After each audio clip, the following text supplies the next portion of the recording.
Fala galera, mais um episódio do Fightcast aqui, hoje recebendo um dos melhores faixas marrons da atualidade, Roosevelt Souza. Irmão, primeiramente é um prazer ter você aqui, muito obrigado pelo teu tempo. Ossi, bem-vindo. Os, eu que agradeço você, Vitor. Para mim é um prazer estar aqui falando um pouco do que eu tenho vivido aí no jiu-jitsu, como isso mudou minha vida e estou feliz demais por essa oportunidade, tá? Espero que a gente possa compartilhar, que eu possa compartilhar bastante coisa e que venha ajudar outras pessoas também. Poxa, legal, irmão. Prazer ter você aqui para contar a tua história. E para começar, queria que você resumisse quem é o Roosevelt Souza, para a galera que não te conhece, vai passar a conhecer agora. Beleza? Então, gente, eu tenho 27 anos, eu sou de João Pessoa, na Paraíba, eu sou faixa marrom de jiu-jitsu, eu treino há 7 anos, eu sou da equipe, eu represento a equipe Fight Sports Miami, sou aluno do mestre Yuri Alves e do professor Cyborg, então venho competindo aí há há uns 6 anos já, tipo, desde bem no início da minha carreira, desde quando eu comecei o jiu-jitsu, desde a faixa branca ali eu venho competindo. Já fui campeão mundial no GUI, campeão do World Pro, campeão do American Nations, campeão brasileiro, enfim. Graças a Deus, o jiu-jitsu tem sido algo maravilhoso na minha vida. Oh, bem maneiro. Os Roosevelt, eu queria que você relembrasse um pouco o teu início ali na faixa azul, cara. Foi onde tu ganhou o Mundial em Abu Dhabi de faixa azul. Teve Isso. aquela correria vendendo água no sinal para conseguir uma passagem. Porque hoje a galera vê assim, né? Você viajando nos Estados Unidos, competindo em vários estados de lá, mas o produto final é sempre bom, né? Olhar para você hoje, você pronto, É mas verdade. a gente não sabe o preço que tu pagou lá atrás para ser quem você é hoje. Então, eu queria que você comentasse um pouco o teu início ali na faixa azul e essa correria que você fez e que foi, eu lembro, cara, na época foi noticiado por vários portais de jiu-jitsu, você com seu isopor vendendo água no sinal. Eu queria que você desse uma comentada. Então, eu já comecei no jiu-jitsu um pouco tarde, né? Eu comecei no jiu-jitsu com 21 anos e eu venho de uma família humilde, mas eu sempre tive muita vontade de vencer na vida e eu encontrei no jiu-jitsu essa possibilidade, né? Então eu sempre fui bastante, como é que eu posso dizer, meio que minha família ensinou assim, a ser forte, a correr atrás dos meus sonhos. Então, quando eu estava ali na faixa azul, quando eu estava começando a pensar assim, cara, eu quero viver disso aqui, cara. Mesmo aqui no Nordeste, especificamente no Nordeste, sendo bem difícil de viver do jiu-jitsu, por falta de patrocínio. Nós sabemos que o jiu-jitsu é um esporte muito caro, você precisa estar Verdade. viajando para competir, você precisa ir nos Estados Unidos para ser reconhecido, né? Você precisa lutar o mundial. Então, eu queria muito isso, mas eu olhava ao meu redor e não via nenhuma possibilidade, sabe? Tipo, porque, como eu falei antes, minha família é humilde, eu não tinha patrocínio, tipo, não tinha ganho grandes, não tinha conquistado grandes títulos ainda como a maioria dos atletas que iniciam desde muito novo. Então, eu tive a ideia de vender água. Tive a ideia de vender água na rua, que na verdade era a única opção que eu tinha, porque se eu fosse esperar por as pessoas que têm um costume de esperar por algum político ou então, sei lá, esperar de alguém, eu não esperei. Então, eu peguei um dinheiro que eu tinha guardado, comprei um isopor gigante, fui no mercado, comprei um monte de garrafinha d'água e, pô, fiz um folhetozinho e colei no isopor. Ajude um atleta a ser campeão mundial. Então, fui vender, cara, e graças a Deus, assim, foi incrível, sabe? Foi uma transformação na minha vida a partir dali. Tipo assim, eu não pensei em nenhum momento que ali iria me diminuir. E, tipo assim, teve um dia, foi até interessante contar isso aqui, porque no dia que eu fui vender água, eu fui com uma amiga. E ela foi e tirou uma foto minha quando eu tava vendendo água. Aí, pô, passou, eu esqueci essa foto. Aí ela foi e enviou a foto para mim pelo WhatsApp. Falou, olha a foto que eu tirei lá. Ficou legal, pô. É, ela falou, poste no Instagram. Eu, pô, vou postar aqui. Tipo, você pode motivar outras pessoas a correr atrás Sim, dos seus claro. sonhos e tal. Aí eu postei. Cara, quando eu postei, tipo, um monte de gente começou a compartilhar a foto até chegar a algumas pessoas influentes. Pô, daqui da minha cidade, uns jornalistas, é, políticos, pessoas que têm bastante seguidores. Então com isso, várias pessoas resolveram me ajudar. Eu estava prestes a ir para Abu Dhabi, na época, do Tour World Pro. Então, muita gente começou a me ajudar, muita gente falou, tipo assim, quis abraçar a minha história, a minha causa. E foi incrível, cara, porque em um dia eu consegui o dinheiro completei o dinheiro para viajar para os Emirados. E a gente sabe que para os Emirados é bem caro, uma passagem Verdade. caríssima, e tem a questão de hospedagem, alimentação, inscrição do campeonato. Só a inscrição do campeonato, para a galera ter uma ideia, R$ 500. Então, graças a Deus, ele abriu essa porta e eu consegui, velho. Tipo, foi um sonho, assim, eu cheguei lá, fui campeão e a partir desse campeonato, assim, minha vida mudou, sabe? Assim, mudou a minha visão é como se eu tivesse gerado uma perspectiva de vida como um atleta. Se você ver, eu pensei assim, eu sou capaz disso. Isso aí é para mim. Eu consigo chegar lá. E então o início foi bem assim. E graças a Deus, cara, tipo assim, outra coisa boa, interessante de contar é que muita gente que viu essa minha história se inspirou nela e fez a mesma coisa. Verdade. Foi mesmo. Foi até interessante, como você falou, saiu em vários portais sobre jiu-jitsu, sobre esporte. Então, teve um cara, um faixa roxa, ele começou a vender água na rua. Lá pro sul. Eu não lembro o nome do lugar. Mas ele começou a vender bastante água no sinal. Então, a história dele chegou aos ouvidos do Sheik dos Emirados, acho que o Tariq. Então, o Sheik se comoveu com a história dele e falou, não, você não precisa vender água. Vem, que eu vou pagar tudo para você. Pô, que massa. Aí depois esse cara mandou uma mensagem para mim, cara, aconteceu isso, tal, e eu me inspirei na sua história. Pô, foi muito legal isso, cara. Foi muito legal. Foi mesmo. E é interessante falar, né, como que isso fortaleceu você para você lutar tão bem lá, porque ali a competição em si, na minha visão, Roosevelt, não é o quão bom você é tecnicamente, mas é o quanto você está disposto a ir até o fim.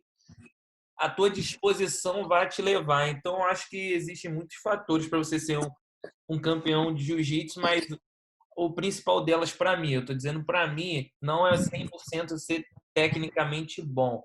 Acho que você tem que ter vontade. Então, você, um faixa azul, que teve que vender água, cara, aqui no Brasil, para poder viajar, tu chegou muito forte mentalmente lá, porque o pior tu já tinha passado aqui.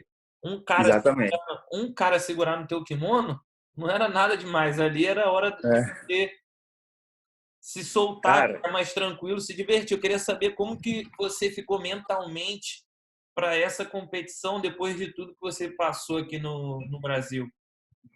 então, Vitor, interessante você falar isso aí, cara, porque são várias, vários fatores, sabe? Tem outro fator também, apesar de eu ser faixa azul, eu já era um faixa azul de 21 anos, entendeu? Então, porque normalmente eu estaria lutando com caras que lutam desde os seus 5, 6 anos, pega a faixa amarela, verde e tal. Então, eles têm já uma coordenação motora voltada para a luta bem melhor que a minha. Sim, verdade. Então, a partir do momento que eu entendi isso, eu passei a ser um cara que me cobrava muito mais. Então, eu tive que treinar muito mais, treinava técnica, fazia muito mais posição do que os outros na academia. Então, mesma coisa no campeonato. Como eu me sacrifiquei tanto vendendo água, essas coisas, e eu já tinha esse entendimento que eu precisava sempre dar mais que os outros, e isso influenciou muito na hora da luta. Quando eu cheguei lá, que eu desci do avião, para mim o campeonato já estava começando. Porque meu irmão, eu não cheguei aqui para passear, não. Eu não cheguei aqui para conhecer, eu não vim aqui para conhecer, turistar. Eu vim aqui para ganhar. Então, o preço que eu paguei para estar aqui, todo o sacrifício dos anos anteriores que eu vinha treinando, porque eu sou um cara que eu venho de outro esporte já, eu venho do vôlei. E foi a mesma coisa, foi muita correria no vôlei, então eu migrei para o jiu-jitsu através de um amigo, isso aí é outra história. Mas naquele dia lá, quando eu cheguei para os Emirados para lutar o campeonato mundial, cara, eu coloquei na minha cabeça que só Deus poderia me parar. E eu tenho muita fé, cara. Tipo assim, se eu tava ali é porque Deus permitiu e eu tenho certeza que algo de bom ia sair daquilo ali, entendeu? Então eu tava Entendi. bastante motivado. Esse foi o fator de, de lembrar, a situação de lembrar de tudo que eu passei, do preço que eu paguei para estar ali, me motivou bastante, entendeu? Acho que foi há duas semanas atrás eu fiz uma entrevista com o Fábio Alano, faixa preta da Aliança. É. Ele também começou com uma idade mais avançada no jiu-jitsu e ele disse que por um tempo pouca gente sabia, mas isso meio que dava uma pressão nele além do que deveria. Então ele disse que às vezes ele perdia um campeonato, ele falava, pô, é por causa da minha idade, ou ele se lesionava, ele, pô, por causa da minha idade. Até ele entender essa batalha interior foi difícil. Até ele aceitar que isso não definiria o lutador que ele é. Aí ele foi também explicando na entrevista, ainda vai ao ar, falando que ele teve que entender onde ele estava, aceitar o que ele era para poder atingir os objetivos dele. Eu queria fazer essa mesma pergunta para você.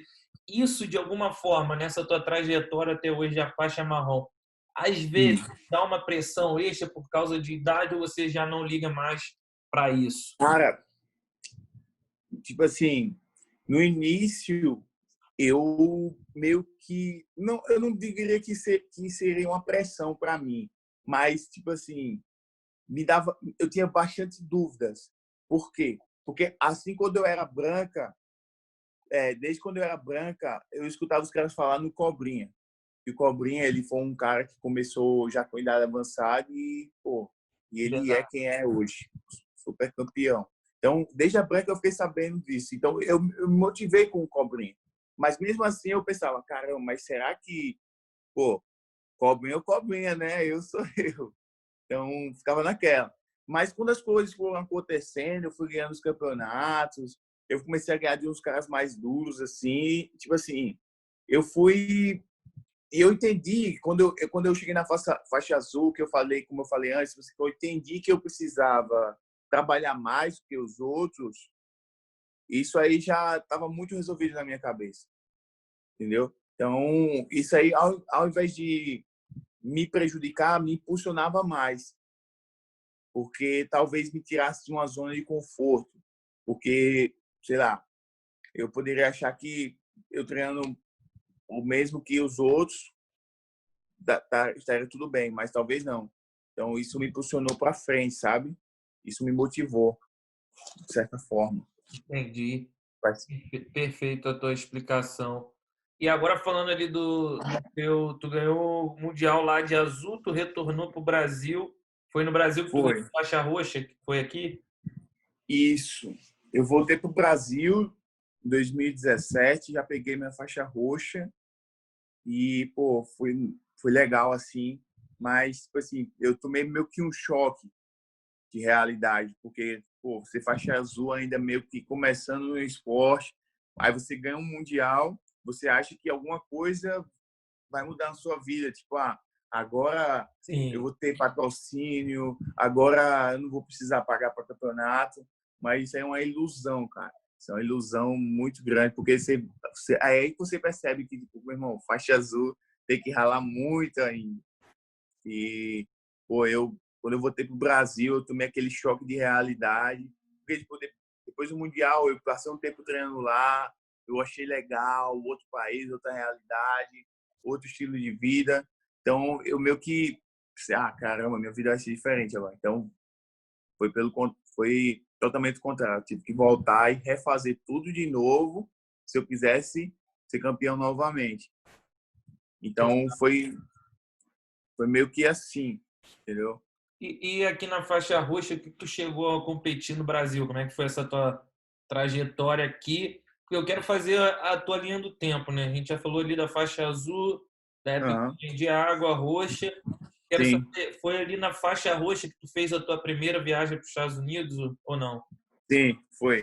Então, quando eu era faixa roxa, eu não competi muito aqui no Brasil, porque foi um momento muito difícil, assim, da minha família. Foi quando, foi quando eu perdi meu pai, então foi um momento difícil. Meu mestre também, ele teve que morar fora e, tipo, tava passando momentos difíceis financeiramente, então não dava para lutar todos os campeonatos. Mas eu lutei grandes anos no Rio, eu lutei alguns Opens, mas o principal de todos, assim, foi o World Pro novamente. Eu tive que refazer essa caminhada de vender água. Eu achava, quando eu tinha feito na faixa azul, eu achava que também que não ia ser necessário fazer isso novamente. Então, acabei refazendo na roxa, fui vender água novamente. E, cara, graças a Deus, Deus me abençoou novamente. Tipo, aconteceu a mesma coisa, várias pessoas me ajudaram. Tem até uma história interessante para contar sobre isso, que essa história chegou a um jogador de futebol da seleção brasileira, cara. Então, ele é um jogador paraibano também, o Hulk. E na época ele estava na seleção brasileira, se você conhece ele. Sim, conheço, É, claro. então, ele é daqui da Paraíba, ele soube da minha história, ele, pô, vou te ajudar aí, vou pagar sua passagem para os Estados Unidos.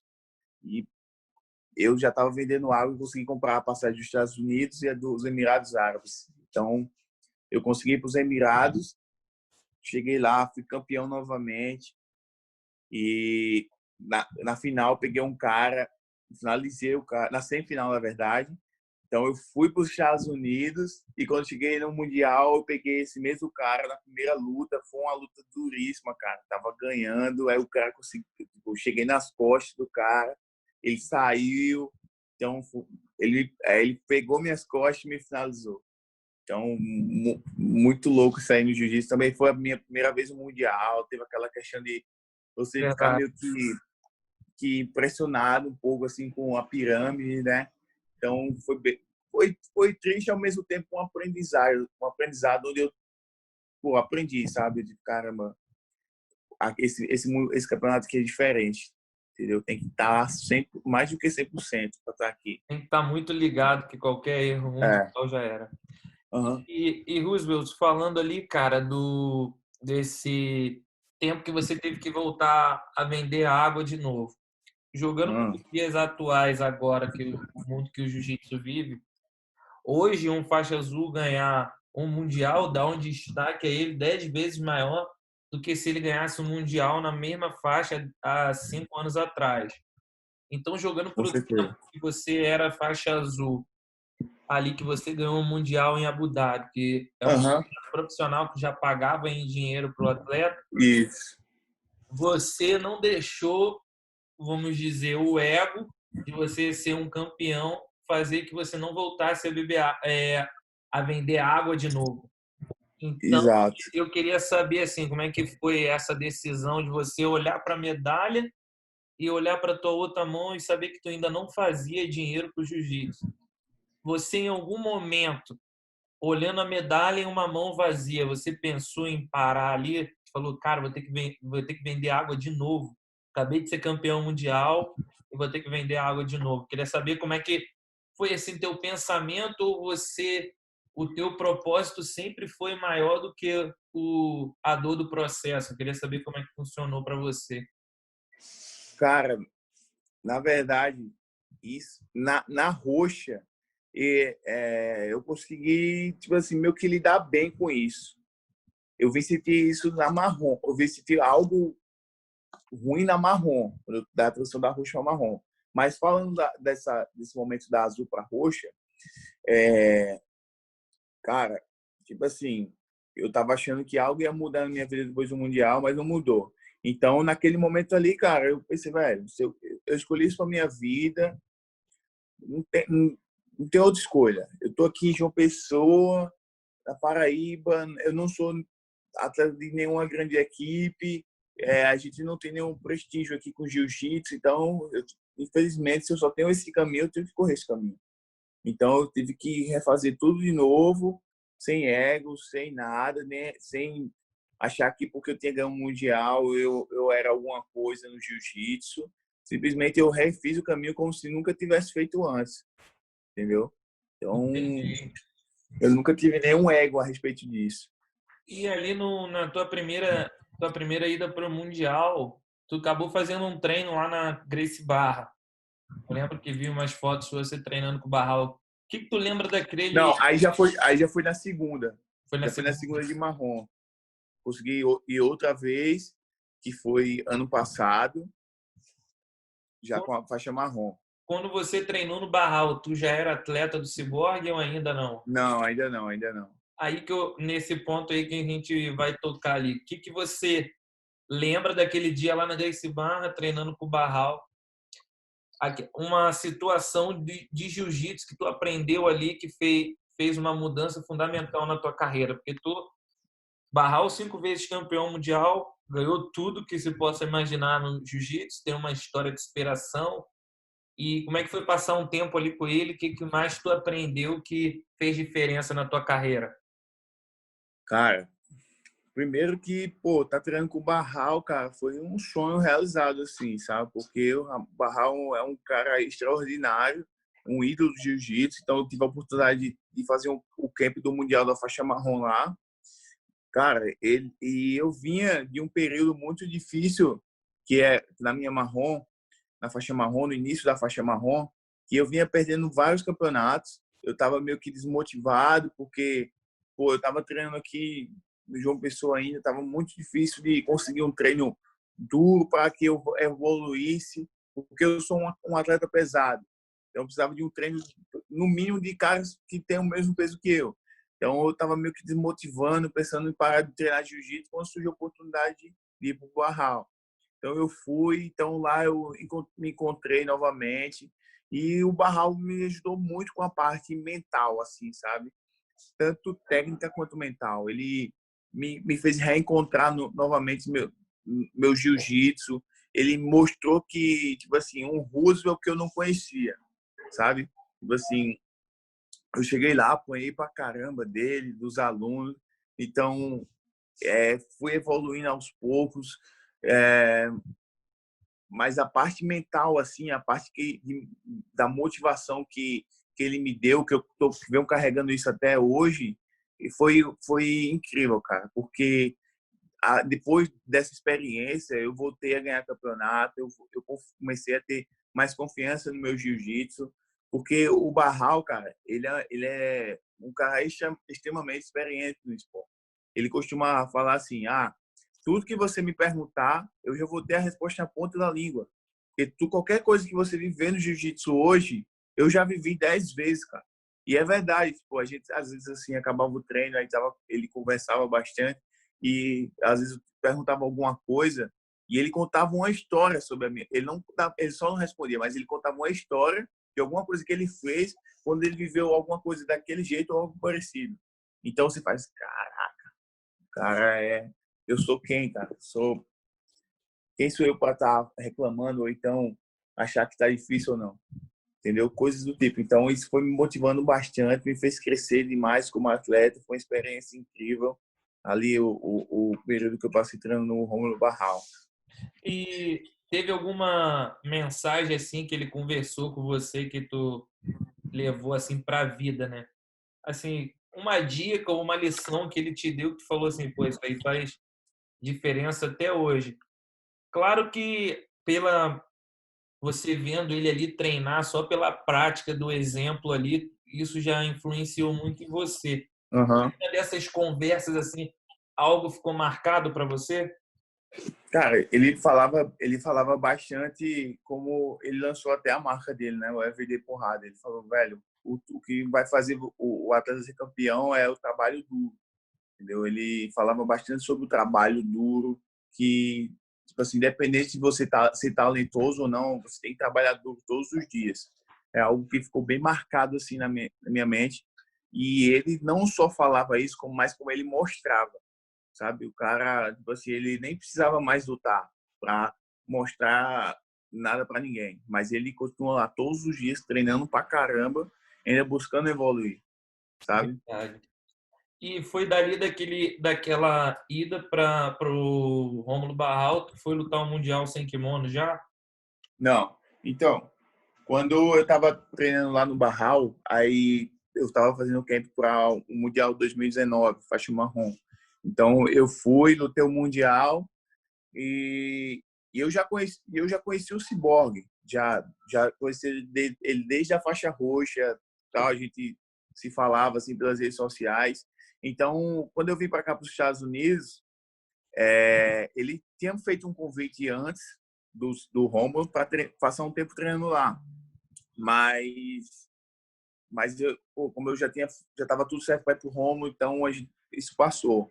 Mas depois do Mundial, ele mandou uma mensagem para mim, me convidando para ajudar ele no camp contra a luta com o Meregali. Ele falou, pô, você tem meio que um jogo parecido. Eu fiquei feliz pra caramba, não, nem acreditei na hora assim, pô, o Cyborg tá me chamando para treinar. Então, eu fui lá para Miami, passei 2 semanas treinando com ele e eu achei incrível, eu senti uma energia muito boa lá na academia dele, gostei, pô, a gente se conheceu finalmente pessoalmente, foi uma experiência maravilhosa, assim, tem muitos brasileiros lá, então eu gostei tanto de lá que eu pedi a ele para ficar lá. Então, eu pedi para ele, conversei com o Romo, ele super apoiou, meu mestre aqui do Brasil também, todo mundo apoiou, então eu virei Fight Sports e, cara, lá, como vocês sabem, o Cyborg, pô, campeãozão aí do ADCC, do Mundial no Gi. Lá tem muita tradição com o wrestling e o treino no Gi. Então a gente treinava é, segunda, quarta e sexta de kimono e terça e quinta um treino bem forte sem kimono. E eu nunca tinha treinado sem kimono antes. Eu treinei um pouco no Romulo Barral, mas eu treinava meio que sem saber o que eu estava fazendo, só treinava. Então, quando eu cheguei no Cyborg, eu aprendi outro jiu-jitsu, outro jiu-jitsu sem kimono. A questão do wrestling melhorou muito minha base, meu posicionamento para lutar. Então, surgiu oportunidade de lutar o Mundial no Gui, na verdade o PAN antes e depois o Mundial. E antes dos dois também teve o ADCC. O Cyborg ia lutar ADCC, então ele começou o camp lá do ADCC e ele acabou trazendo um monte de gente para treinar lá com ele. Então essa experiência aí foi incrível, cara, porque pô, eu meio que aprendi o Nogi, porque é outro jiu-jitsu. Então meio que aprendi ali meio que na marra, ou aprende. Então isso me fez evoluir muito ali no jiu-jitsu Nogi. Foi bacana. E, cara, você falou assim da vibe do Cyborg, é muito verdade isso, porque acho que foi em 2013, pro ADCC 2013, quem foi fazer camp com ele lá foi o Rodolfo e o João Gabriel, né? Isso. Então o Rodolfo também comentou porque quis fazer um camp lá, porque a energia dele era muito diferente, era uma vibe mais É. para cima. porque acho que um camp tão estressante com a DCC tem que ter uma galera com a vibe boa, vai Isso, te puxando. exatamente. Então, eu queria saber como que é treinar lá, que você falasse essa experiência para a galera que não teve oportunidade de ir na Flórida ainda. Eu queria que tu Aham. comentasse essa experiência, como é que é o treino lá com a galera, o que que é diferente, o que que o treino lá no Cyborg é diferente? Cara, lá o treino é duríssimo. É o treino mais duro que eu já vi assim em qualquer outro lugar. E ao mesmo tempo, tipo assim, você sai na porrada com todo mundo. E ao mesmo tempo não tem clima de rivalidade, entendeu? Não existe isso, ninguém querendo ser melhor ou nada. Tipo, o Cyborg, pô, é o cara mais um dos caras mais humildes que eu conheço no jiu-jitsu, pô, ele não liga se você bate ou se bate ou se apanha. O importante é estar treinando duro e um se importando com o crescimento do outro. Isso foi algo que eu vi bastante lá. Às vezes eu estava treinando com ele assim, pô, ele parava o treino para corrigir um erro, entendeu? No meio do camp do ADCC, como você falou, um camp super estressante, onde os caras estão, tipo assim, no nível de estresse alto, de ansiedade, tá todo mundo muito forte, muito treinado, às vezes fazendo dieta e o cara, tipo assim, no meio do campo, assim, ele parava e ele fazia questão de me corrigir alguma coisa, me ensinar alguma coisa. Então, ele... Por isso que é diferente. E ele, não, ele faz isso com qualquer pessoa que chega lá. Eu vi ele fazendo isso com o Patrick Gaudio, com o Muhammad. Pô, ele quer ajudar as pessoas. Isso é que é legal, sabe? Então, apesar do treino duro, é todo mundo querendo ver o crescimento um do outro, sabe? Isso é legal. Então, é um clima meio que familiar, entendeu? Então, isso é que é legal lá no Ciborgue. E o Então, Cyborg é um cara que está na estrada já há muito tempo, né? A história dele é bem bacana, chegou na Flórida. Se eu não estiver falando, se eu estiver falando algo errado aqui, se você conhecer melhor, você me aham, corrige. Mas eu acho que ele chegou só com poucos dólares e uma barra de chocolate isso, marrom. E isso. hoje ele é o que é o campeão Cyborg, campeão da DCC, campeão mundial sem kimono várias vezes. Na questão de carreira, assim, também tem o Vitor Doria lá, né? Que é um empresário do jiu-jitsu. Queria saber qual das conversas que vocês já tiveram com ambos, o que que mais ele fala que você deve evitar fazer para sua carreira não acabar de uma hora para outra. Cara, o Vitor Dora, ele é um dos caras mais inteligentes que eu já pude conhecer assim no jiu-jitsu e um dos caras que mais me ensinou sobre coisas fora do jiu-jitsu, fora do tatame, entendeu? Ele é um cara totalmente visionário, ele é um cara old school, apesar de ser old school, ele é um cara que tem uma mente muito aberta, geralmente, e é difícil a gente encontrar isso por aí, né? E, tipo assim, pô, ele fala, meu irmão, o que o cara tem que ser atleta, velho. Tem que ser atleta, não tem que ser, como a gente vê por aí, um palhaço, entendeu? Um palhaço que fala pra caramba nas redes sociais, mas na hora do vamos ver, não mostra, entendeu? Sempre procurar fazer as coisas de forma correta, de forma profissional, entendeu? Eles buscam muito essa parada de transformar sempre o jiu-jitsu em algo profissional. Todo mundo que treina lá na academia vive do jiu-jitsu. Para ser mais exato, 90% dos atletas lá. Então é uma tecla que eles tocam bastante. Você tem que ser profissional, o máximo profissional possível. Treinar correto, se alimentar de forma correta, suplementar de forma correta. Então, você chega na academia, por exemplo, o Cyborg, ele passa o dia na academia, cara. Ele tá sempre pensando em algo novo, em algo como melhorar o jiu-jitsu dele, como melhorar, como ajudar alguém, como ele pode melhorar o marketing do jiu-jitsu dele. Então, é o tempo todo e eu tava ali naquele meio, então você vai aprendendo e absorvendo essas coisas, sabe? É bem legal, é bem legal isso. O Vitor Dora é um cara também que passa muito de como você deve se comportar numa luta, como você deve pensar durante uma luta, porque ele é competidorzão aí também, desde primórdios do jiu-jitsu aí, ele luta. Eu acho que ele lutou o primeiro PAN, o primeiro mundial. E é bacana você tá ao lado de pessoas experientes do jiu-jitsu. E meu primeiro mestre também, o Yuri Alves, ele é um cara também que tem esse tipo de mentalidade. Apesar de ser old school, os caras conseguem trazer o antigo e adaptar com o novo, entendeu? Isso é bacana, porque eu acho que o jiu-jitsu old school ele tem que ser feito também, mas com as adaptações novas. E isso funciona bem, assim, sabe? Eu E acho isso bacana. eu queria que tu relembrasse, assim, do tempo que você já tá lá na Fight Sport. O treino mais duro que tu já deu lá, o treino que tu falou assim, meu irmão, esse treino aqui, não o treino em si com quem você fez, mas o dia que você falou, pô, esse dia foi o treino mais insano Uhum. que eu já fiz na minha vida. Cara, o treino mais insano que eu fiz na minha vida foi o primeiro dia, eu lembro, eu nunca vou esquecer disso, cara. Eu achava que, tipo assim, eu achava que eu tinha uma guarda razoavelmente boa, que eu achava que eu era forte. Então, eu fui o primeiro treino com o Cyborg, cara. Eu nunca vou esquecer disso, cara. Eu não conseguia fazer nada, me sentia um faixa branca. Nada, não conseguia, tipo assim, vou tentar fazer uma força aqui na grosseria. Não tem. Não via o Cyborg. Eu acho que ele me pegou umas 10 vezes nesse dia. Foi com o Ciborgão, cara. Sinistro.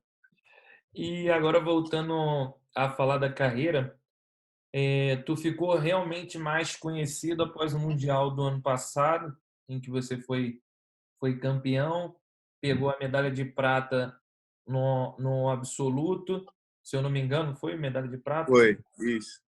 E, então foi ali que pum, tu deu uma explodiu assim para o cenário competitivo pelas lutas que você fez naquele dia. De que fato a medalha de ouro no mundial mudou na tua vida como atleta? Então, na verdade, assim, onde eu comecei a aparecer foi um pouco antes no American Nationals, quando eu ganhei o campeonato americano, que tipo assim, ninguém me conhecia ali e tal.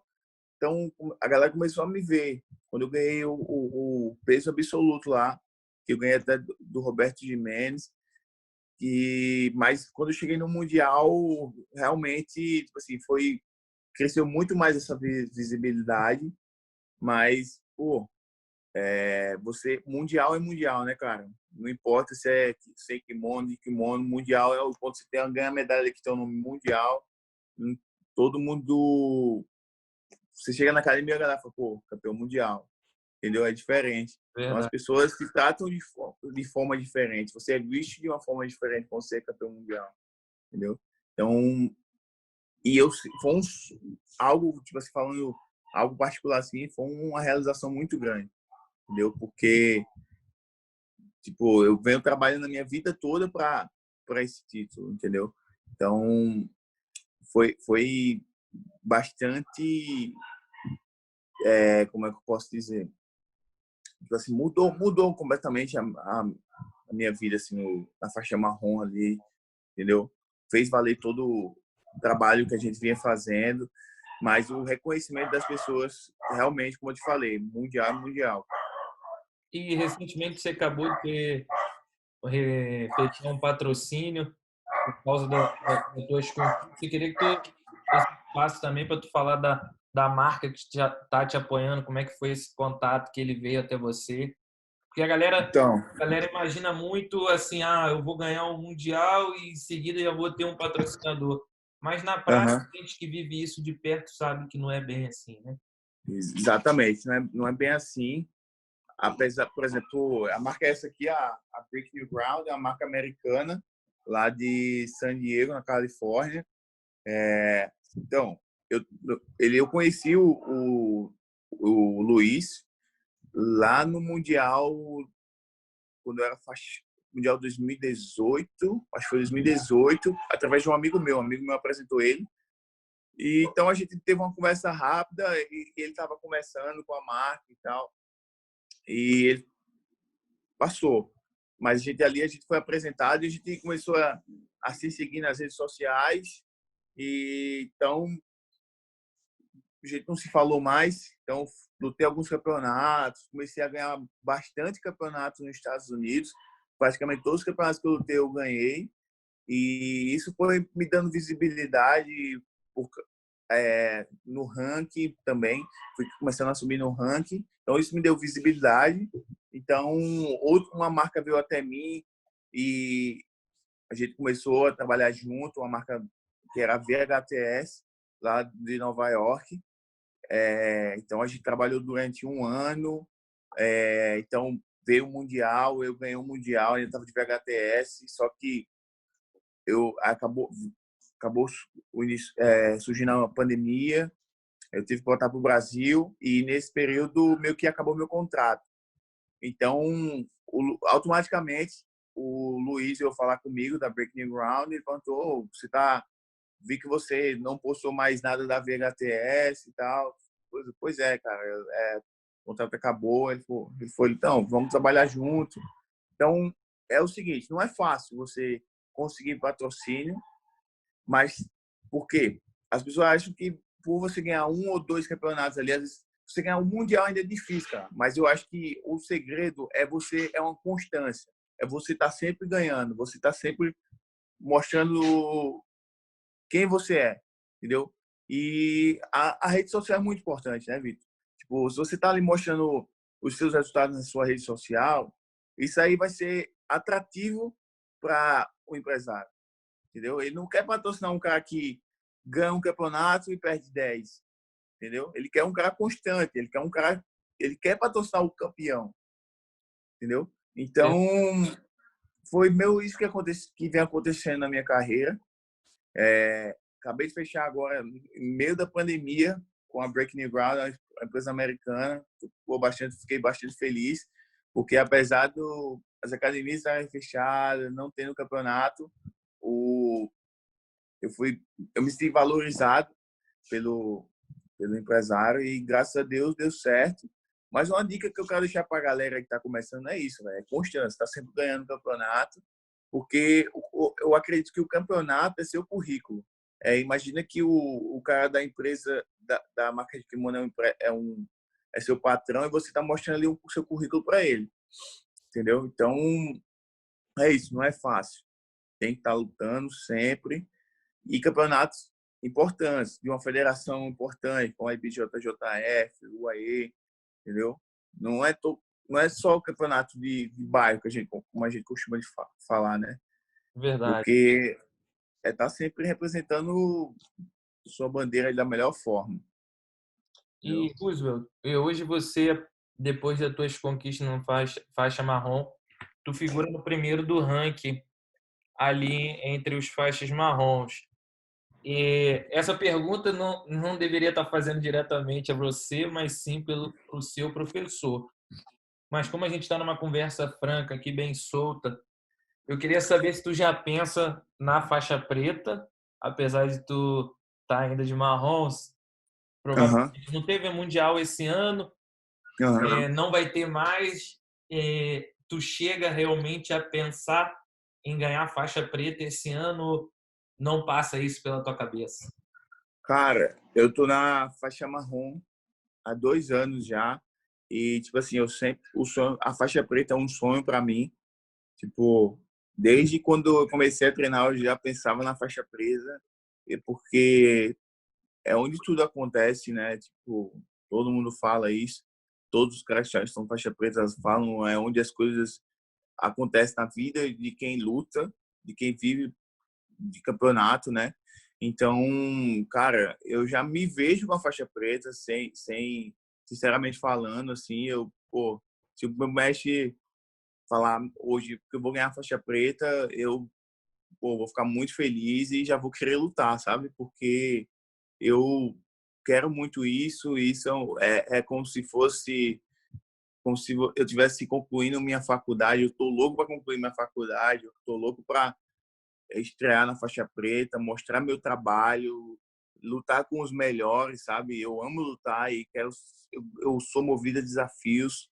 Então eu acredito que o desafio vai ser um desafio e tanto na faixa preta. que vai me impulsionar muito a treinar muito mais, a me fazer sair de uma zona de conforto, porque tipo, quando eu cheguei ali no número 1 do ranking da BJJF, no Gui e Gui, e tipo assim, eu acho que depois disso, até quando você ganha o mundial, assim, eu acho que pô, não tem mais o que ser feito na faixa, sabe? Tipo, eu quero outros desafios.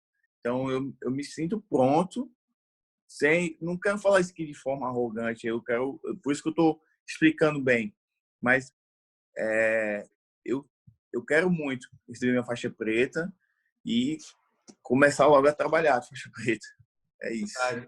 E, cara, assim, não entrando em polêmica, não na questão de desafiar ninguém, porque Uhum. o intuito do meu podcast, eu quero trazer histórias, inspirar pessoas com as histórias dos meus entrevistados e também falar da carreira dele e como ele enxerga o jiu-jitsu.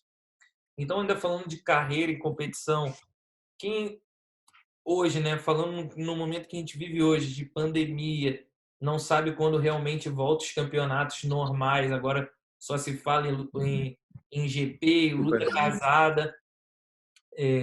Quem você gosta, qual atleta da faixa preta da tua categoria ali você gostaria, talvez, se surgisse uma oportunidade de fazer sua primeira luta de faixa preta?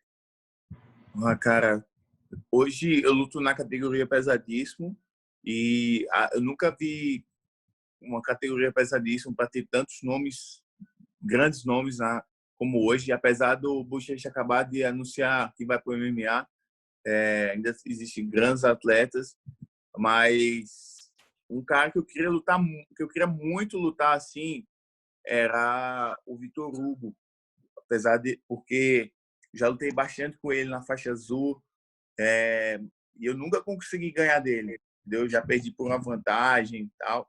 Foram lutas bem duras, mas é um cara que eu preciso lutar na faixa preta, assim, estrear na faixa preta. Seria uma boa luta para mim. Porque E, hoje eu vejo ele como o top da categoria pesadíssimo, sabe? é, cara, se hoje no Mundial rolasse um absoluto faixa preta assim, sem o Bochecha, por causa dele anunciando que foi para o MMA, quem que você apostaria para ganhar esse absoluto? Cara, absoluto hoje. Eu apostaria no Vitor Hugo. Ou no Vitor Hugo ou no Felipe Endo. Eu acho que a final, na verdade, a final seria esses dois. Cara, Mas eu a briga vai ficar boa para o ano que vem. vai.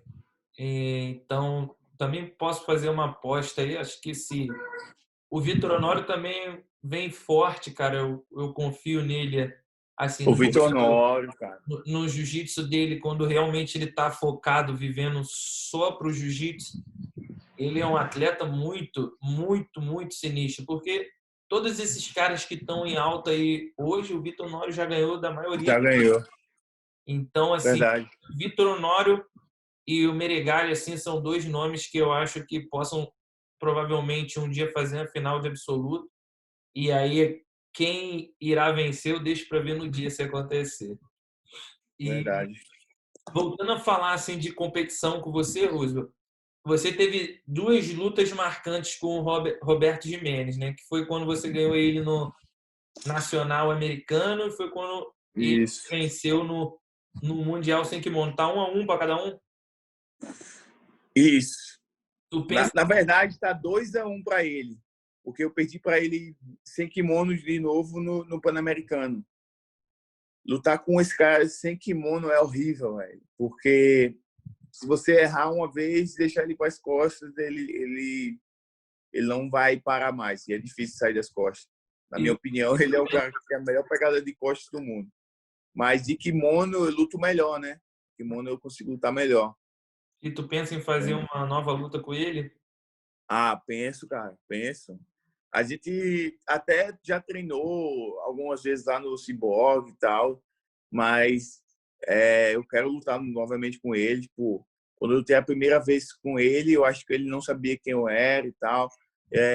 Consegui lutar bem, consegui finalizar no American Nations, Depois eu lutei com ele no Pan-Americano, no absoluto, tava ganhando a luta e por um erro ele acabou pegando minhas costas. Aconteceu a mesma coisa na final do absoluto mundial. Ele entrou no single leg e eu fui fazer uma das posições que eu gosto, que é a Kimura, só que ele acabou defendendo bem, tirando a cabeça e indo para as costas. E ele tem uma forma estranha de pegar as costas, cara. Ele meio que se joga nas suas costas e consegue ficar lá igual uma mochila. Então, tipo, eu tava também muito cansado, isso não é desculpa, mas tava bastante cansado nesse dia, tinha feito várias lutas, mas ele é um cara que tem um jiu-jitsu excepcional e eu quero muito fazer uma luta com ele um dia, porque eu quero, na verdade, eu quero lutar com os melhores, cara. Eu quero estar sempre lutando com os melhores, tá me testando ali, que isso que faz a gente evoluir, sabe? Verdade. E, meu amigo, chegamos a 1 hora de resenha, 1 hora de bate-papo. E eu gosto de reservar esses 5 minutinhos finais aí a todo meu entrevistado. E gostaria de te deixar uma última pergunta e depois você tem um tempo para agradecer quem você quiser Uhum. e tudo mais. Qual foi a maior lição que você aprendeu com o jiu-jitsu para a sua vida? Cara, a maior lição que eu aprendi no jiu-jitsu é que você pode ser o que você quiser, basta você correr atrás. Eu aprendi isso com o jiu-jitsu, porque eu achava que antes que só algumas pessoas poderiam ser médicos, só algumas pessoas poderiam ser advogado, falando sobre profissão, ou jogador de futebol, astronauta, enfim. Quando você coloca algo no seu coração e você faz aquilo ali com amor, fazer com amor, você vai conseguir fazer aquilo ali, entendeu? Você vai conseguir fazer o que você quer. Então, foi isso. Tipo, a principal lição que eu aprendi com jiu-jitsu. Fazer as coisas com amor, com perseverança, trabalho duro, você consegue chegar onde você quiser. Roosevelt, Foi essa a principal muito lição. obrigado pelo teu tempo e pela essa entrevista aí. Se você quiser deixar alguma mensagem para alguém, para teus seguidores, teu patrocinador, está aberto o tempo aí para você, meu amigo. Irmão, obrigado pela oportunidade. Isso aqui é muito legal. Esse espaço aqui que se abre para os atletas, oportunidade de estar falando sobre o jiu-jitsu, sobre como isso transformou nossas vidas. Quando eu era faixa azul, faixa roxa, eu ouvia todos os podcasts possíveis, vídeos no YouTube de atletas que passaram pelo caminho.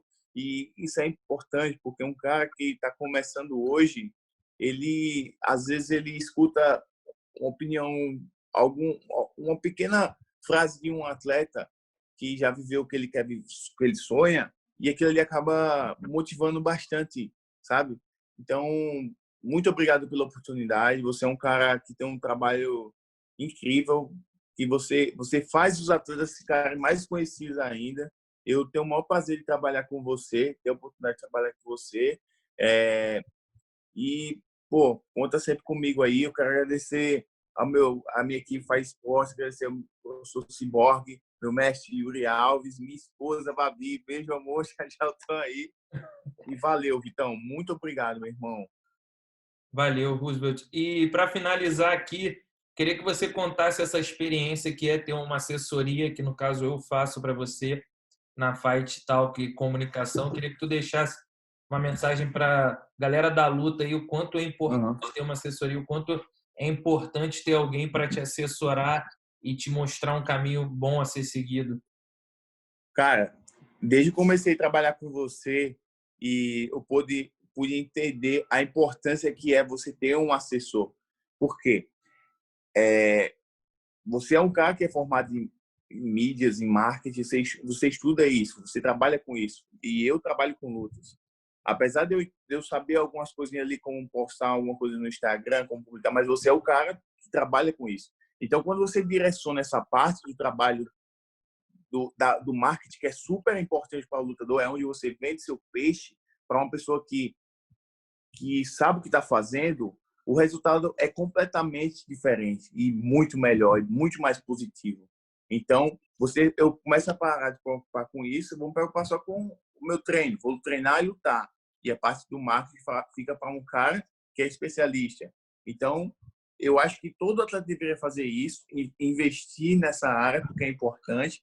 O trabalho fica muito mais bem feito, fica os textos, as postagens, as reportagens. Isso dá muito mais visibilidade e agrega muito ao trabalho do atleta quando você entrega nas mãos de um cara que é profissional. E principalmente quando é um profissional como a Fight Talk, que é um cara que ele trabalha voltado para a luta, né? Não é um cara que é formado em jornalismo, que faz jornalismo policial, mas pô, agora eu vou fazer uma entrevista aqui pro cara que é lutador, vai fazer todo jeito. Não, você é um cara que é focado nos caras da luta, sabe? Entenda a linguagem que a gente fala, a linguagem do leitor, a linguagem do fã. Então, isso é muito importante. Então, todo atleta tem que fazer isso, cara, porque realmente faz diferença, entendeu? Muito obrigado pelas tuas palavras, meu amigo. E ó, todo atleta que estiver escutando essa mensagem, tiver interesse em fazer parte do nosso time, manda um direct no Instagram ou pega o meu WhatsApp com o Roosevelt e vamos fechar essa parceria aí para dar voos maiores. Show. Irmão, muito obrigado e até a próxima. Valeu, meu irmão. Obrigado, Vitão. Valeu. Os...